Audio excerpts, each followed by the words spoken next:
شمشیر بے نیام part number 5 اپنا Islamic studio. ایک ختنہ کرنے والی کے بیٹے امیر حمزہ نے اسے للکارا، ادھر آ اور مجھے آخری بار دیکھ لے۔ ناظرین، صبا بن عبدالعزیٰ حمزہ کی طرف بڑھا، غصے سے اس کا چہرہ لال تھا۔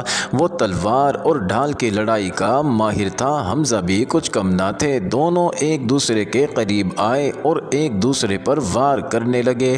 دونوں کی ڈھالیں وار روک رہی تھی۔ وہ پینترے بدل بدل کر وار کرتے تھے، لیکن ڈھالیں تلواروں کے رستے میں آ جاتی تھی۔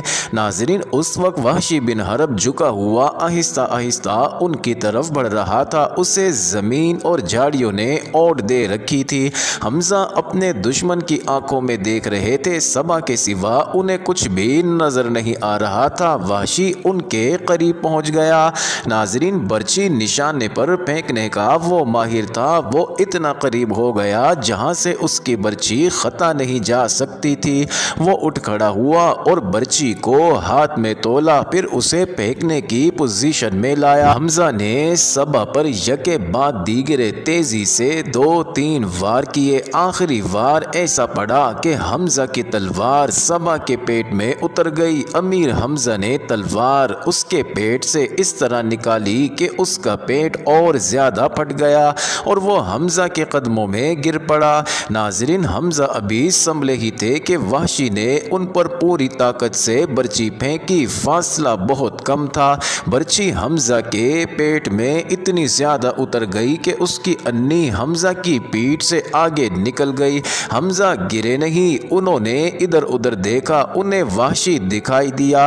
حمزہ برچی اپنے جسم میں لیے ہوئے وحشی کی طرف بڑھے۔ وحشی جہاں کھڑا تھا وہیں کھڑا رہا۔ حمزہ 4-5 قدم چل کر گر پڑا۔ ناظرین، وحشی ان کے جسم کو ہلتا جلتا دیکھتا رہا۔ جب جسم کی حرکت بند ہو گئی تو وحشی ان تک آیا۔ وہ شہید ہو چکے تھے۔ وحشی نے ان کے جسم سے برچی نکال لی اور چلا گیا۔ اب وہ ہند اور اپنے آقا جبیر بن مطعم کو ڈھونڈنے لگا۔ ناظرین، خالد کو وہ معرکہ یاد آ رہا تھا اور اس کے دل پر بوجھ سا بڑھتا جا رہا تھا۔ اس کا گھوڑا چلا جا رہا تھا، وہ نشیبی جگہ سے گزر رہا تھا، اس لیے احد کی پہاڑی کی چوٹی اس کی نظروں سے اوجھل ہو گئی تھی۔ اسے اپنے قبیلے کی عورتیں یاد آئیں جو قریش اور ان کے اتحادی قبائل کو جوش دلا رہی تھی۔ ناظرین، خالد کو یاد آیا کہ وہ معرکے کا نظارہ کرنے کے لیے ایک بلند جگہ چڑھ گیا تھا۔ اسے مسلمان عورتیں نظر آئیں۔ مسلمان اپنے جن زخمیوں کو پیچھے لاتے تھے انہیں عورتیں سنبھال لیتی تھی، ان کی مرہم پٹی کرتی اور انہیں پانی پلاتی۔ مسلمانوں کے ساتھ 14 عورتیں تھیں جن میں حضرت سیدہ فاطمہ بھی تھی۔ پھر یوں ہوا کہ قلیل تعداد مجاہدین کثیر تعداد کفار پر غالب آ گئے۔ ناظرین، قریش کا پرچم بردار گرا تو کسی اور نے پرچم اٹھا لیا، وہ بھی گرا۔ پرچم کئی بار گرا، آخر میں ایک غلام نے پرچم اٹھا کر اونچا کیا، لیکن وہ بھی مارا گیا۔ پھر مسلمانوں نے قریش کو پرچم اٹھانے کی مہلت نہ دی۔ قریش کے جذبے جواب دے گئے۔ ناظرین، خالد نے ان کی پسپائی دیکھی اور یہ بھی دیکھا تھا کہ مسلمان ان کا تعاقب کر رہے ہیں۔ قریش اپنے کیمپ میں بھی نہ ٹھہرے، اپنا مال و اسباب چھوڑ کر افراتفری کے عالم میں بھاگ گئے۔ یہاں سے جنگ کے بعد کا مرحلہ شروع ہو گیا۔ ناظرین، مسلمانوں نے فتح کی خوشی میں اور انتقامی جذبے کے تحت قریش کے کیمپ کو لوٹنا شروع کر دیا۔ وہ فتح و نصرت کے نعرے لگا رہے تھے۔ قریش ایسے بھوکلا کر بھاگے کہ انہیں اپنی عورتوں کا بھی خیال نہ رہا۔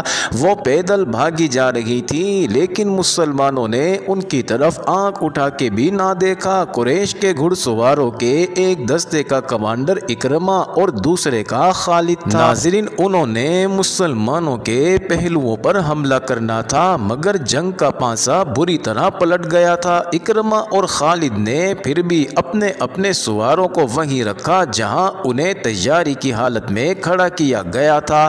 خالد کو اس کیفیت میں بھی توقع تھی کہ وہ شکست کو فتح میں بدل دے گا، لیکن جس راستے سے اسے گزرنا تھا وہاں مسلمان تیر انداز تیار کھڑے تھے۔ ان مسلمان تیر اندازوں نے اپنی بلند پوزیشن سے دیکھا کہ قریش بھاگ گئے ہیں اور ان کے ساتھی مال غنیمت جمع کر رہے ہیں تو وہ بھی اپنی جگہ چھوڑنے لگے۔ ان کے کمانڈر عبداللہ بن جبیر نے انہیں کہا کہ اپنے رسول کی حکم عدولی نہ کرو، آپ صلی اللہ علیہ وسلم کا حکم ہے کہ آپ کی اجازت کے بغیر یہاں سے کوئی نہ ہٹے، جنگ ختم ہو گئی ہے۔ تیر انداز شور مچاتے ہوئے پہاڑی سے اترنے لگے۔ مال غنیمت فتح ہماری ہے۔ عبداللہ بن جبیر کے ساتھ صرف 9 تیر انداز رہ گئے تھے۔ ناظرین، خالد نے یہ منظر دیکھا تو اسے ایسا لگا جیسے خواب دیکھ رہا ہو۔ وہ یہی چاہتا تھا، وہ تیر اندازوں کو دیکھتا رہا۔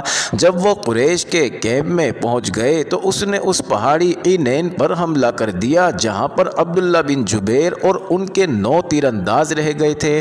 ناظرین، خالد انہیں نظر انداز بھی کر سکتا تھا لیکن ان سے وہ انتقام لینا چاہتا تھا۔ اس کے گھڑ سوار پہاڑی پر چڑھتے جا رہے تھے، اوپر سے تیر انداز تیزی سے تیر برسا رہے تھے۔ اکرمہ نے خالد کو عینین پر حملہ کرتے دیکھا تو وہ بھی اپنے سوار دستے کو وہیں لے گیا اور اس کے گھوڑے ہر طرف سے اوپر چڑھنے لگے۔ ناظرین، سواروں کے پاس بھی تیر کمانیں تھیں، وہ اوپر کو تیر چلا رہے تھے لیکن اتنے گھڑ سواروں کو روکنا اوپر والوں کے لیے ممکن نہ تھا۔ سوار اوپر چلے گئے، تیر انداز 10 بدس لڑائی بھی لڑے اور سب زخمی ہو کر گر پڑے۔ ناظرین، خالد نے زخمیوں کو پہاڑی سے نیچے پھینک دیا۔ عبداللہ بن جبیر بھی شہید ہو گئے۔ وہاں سے خالد اور اکرمہ نے اپنے گھڑ سواروں کو اتارا اور اس مقام پر آ گئے جہاں سے مسلمانوں نے لڑائی کی ابتدا کی تھی۔ ناظرین، خالد کے حکم پر دونوں نے مل کر مسلمانوں پر حملہ کر دیا۔ مسلمان لڑنے کی حالت میں نہیں تھے لیکن رسول کریم صلی اللہ علیہ وسلم نے مجاہدین کی کچھ تعداد کو اپنے ساتھ رکھا ہوا تھا۔ یہ مجاہدین گھڑ سواروں کے مقابلے میں ڈٹ گئے۔ ناظرین، قریش کے ساتھ جو عورتیں آئی تھیں وہ بھاگ گئی تھی لیکن عمران نام کی ایک عورت وہیں کہیں چھپ گئی تھی۔ اس نے جب قریش کے گھڑ سواروں کو مسلمانوں پر حملہ کرتے دیکھا تو اسے قریش کا پرچم زمین پر پڑا نظر آ گیا۔ اس عورت نے پرچم اٹھا کر اوپر کر دیا۔ ابو سفیان نے اپنے بھاگتے ہوئے پیادوں پر قابو پا لیا تھا۔ اس نے ادھر دیکھا تو اسے اپنا پرچم لہراتا ہوا نظر آ گیا۔ اس نے ہبل زندہ باد اور عزا زندہ باد کے نعرے لگائے اور پیادوں کو واپس لا کر مسلمانوں کو گھیرے میں لے لیا۔ خالد کو وہ وقت یاد آ رہا تھا، وہ رسول کریم صلی اللہ علیہ وسلم کو ڈھونڈ رہا تھا اور آج 4 برس بعد وہ مدینہ جا رہا تھا۔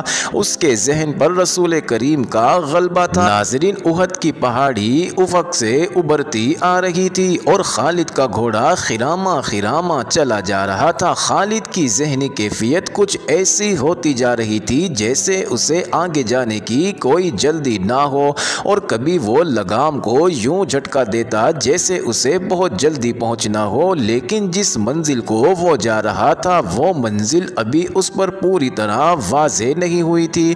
کبھی اسے یوں لگتا جیسے ایک مقناطیسی قوت ہے جو اسے آگے ہی آگے کھینچ رہی ہے اور کبھی وہ محسوس کرتا جیسے اس کے اندر سے اٹھتی ہوئی ایک قوت اسے پیچھے دھکیل رہی ہے۔ خالد، اسے ایک آواز سنائی دی جو اس کے اندر سے اٹھتی تھی لیکن اسے حقیقی سمجھ کر اس نے گھوڑے کی باگ کھینچی اور آگے پیچھے دیکھا، وہاں ریت کے سوا کچھ بھی نہ تھا لیکن آواز آ رہی تھی، خالد کیا یہ سچ ہے جو میں نے سنا ہے؟ ناظرین، خالد نے اس آواز کو پہچان لیا، یہ اس کے ساتھی اکرمہ کی آواز تھی۔ ایک ہی روز پہلے اسے اکرمہ کہہ رہا تھا، اگر تم یہ سوچ رہے ہو کہ محمد صلی اللہ علیہ وسلم خدا کا بھیجا ہوا نبی ہے تو وہ خیال دل سے نکال دو، محمد ہمارے بہت سے رشتہ داروں کا قاتل ہے۔ اپنے قبیلے کو دیکھو جو سورج غروب ہونے سے پہلے پہلے محمد صلی اللہ علیہ وسلم کو قتل کرنے کی قسم کھائے ہوئے ہیں۔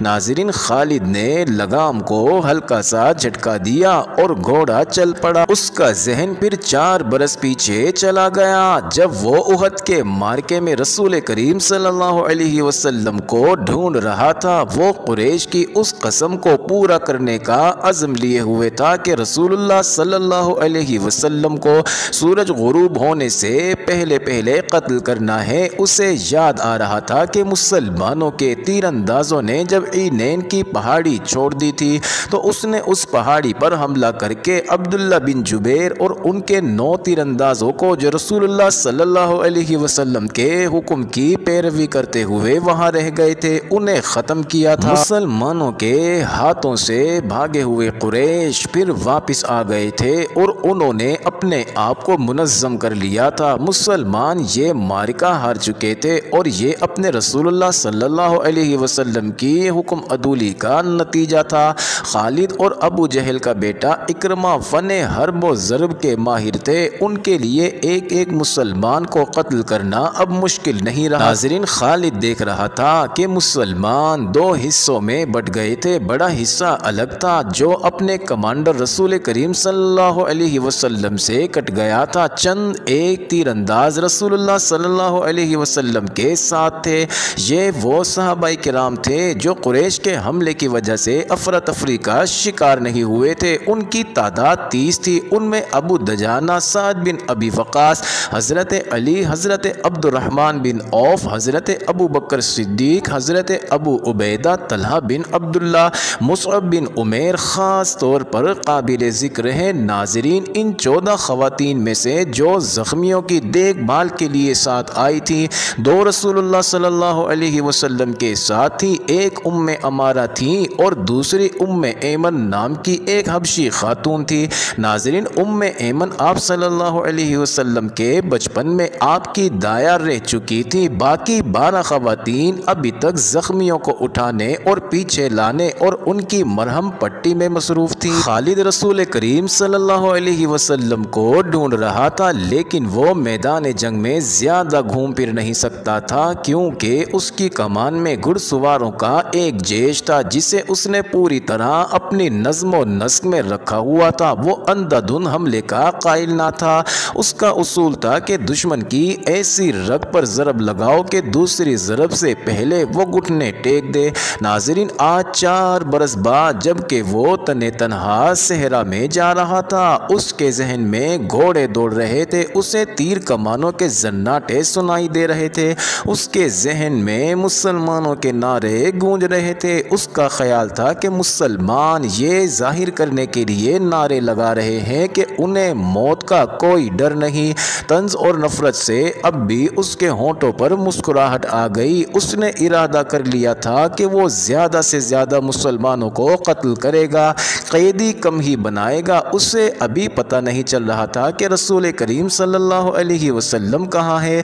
ناظرین، اس نے دیکھا کہ ابو سفیان جو بھاگتے ہوئے قریش کو ساتھ لے کر واپس آ گیا تھا، مسلمانوں کی فوج کے بڑے حصے پر حملہ آور ہو چکا تھا اور مسلمان بے جگری سے لڑ رہے تھے۔ مسلمانوں نے اسے اپنی زندگی کا آخری مارکہ سمجھ کر شجاعت و بے خوفی کے ایسے مظاہرے کیے کہ کثیر تعداد قریش پریشان ہو گئی۔ ناظرین، یہ صورتحال دیکھ کر خالد آگ بگولا ہو گیا۔ اس نے اپنے سواروں کو مسلمانوں پر ہلہ بولنے کا حکم دیا۔ اس نے تلوار نیام میں ڈال لی اور برچی ہاتھ میں لے لی۔ اس نے مسلمانوں پر عقب سے حملہ کیا۔ اس نے برچی سے مسلمانوں کو چن چن کر مارا۔ اس کی برچی جب کسی مسلمان کے جسم میں داخل ہوتی تو وہ چلا کر کہتا، میں ہوں ابو سلیمان۔ ہر برچی کے وار کے ساتھ اس کی للکار سنائی دیتی تھی کہ میں ہوں ابو سلیمان۔ آج 4 برس بعد جب وہ مسلمانوں کے مرکز مدینہ کی جانب جا رہا تھا تو اسے اپنی ہی للکار سنائی دے رہی تھی، میں ہوں ابو سلیمان۔ ناظرین، اسے یاد نہیں آ رہا تھا کہ اس کی برچی کتنے مسلمانوں کے جسموں میں اتری تھی۔ وہ رسول اللہ صلی اللہ علیہ وسلم کو بھول گیا تھا۔ تھوڑی دیر بعد اسے پتا چلا کہ مسلمان اپنے نبی کی کمان سے نکل چکے ہیں اور اکرمہ مسلمانوں کے نبی کی طرف چلا گیا ہے۔ ناظرین، حقیقت بھی یہی تھی کہ رسول اللہ صلی اللہ علیہ وسلم کی کمان ختم ہو چکی تھی اور مارکے کی صورتحال ایسی ہو گئی تھی کہ آپ مسلمانوں کو اثر نو منظم نہیں کر سکتے تھے، لیکن آپ صلی اللہ علیہ وسلم اپنی اور اپنے ساتھیوں کی جان بچانے کے لیے میدان جنگ سے نکلنا بھی نہ چاہتے تھے۔ حالانکہ صورتحال ایسی تھی کہ پسپائی کے علاوہ کوئی چارہ نہ تھا، لیکن آپ کسی بہتر پوزیشن میں جانے کی کوشش کر رہے تھے۔